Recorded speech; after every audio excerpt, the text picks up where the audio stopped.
dünya, mənə özünü xatırlat. Sevdiklərimlə gözəl xatirələrinizlə, qızdıran günəşinizlə, sənin gülüşünlə, yuxularımda gördüyüm gülüşlərlə. Mənə getir qoy yenidən doğulsun, İçimdeki yer senin sesinle dolsun. Seherlerinde etirli çiçekler açsın.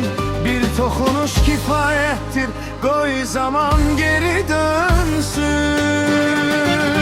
Unuttuğum dünya hatırlat, unuttuğum dünya, sevdiklerimle, güzel seherler, güzel üzleriyle. Unuttuğum dünya yeniden mənə qayıt. Köhnə bir foto şəkil, qırışmış təbəssüm əlimdə gizli. Geçmişin istizləri, yarımçıq qalan sözlər olsun. İçimdə tamamlan, adını deyəndə qoy bütün qapılar açılsın. Mənə getir qoy yeniden doğulsun, İçimdə qalan boşluq sesinizlə dolsun.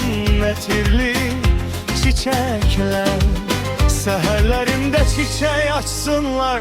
Bir dokunuş kifayettir, koy zaman geri dönsün. Unuttuğum dünya hatırlat, unuttuğum dünya, sevdiklerimle, güzel seherler, güzel üzleriyle. Unuttuğum dünya yeniden mənə qayıt.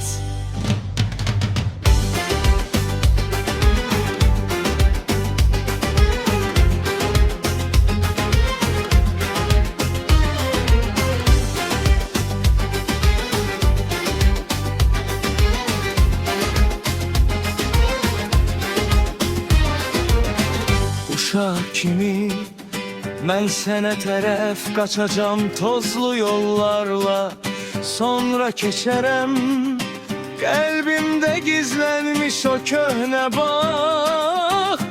Gülüşün qədər yaxın rüya. Unuttuğum dünya hatırlat,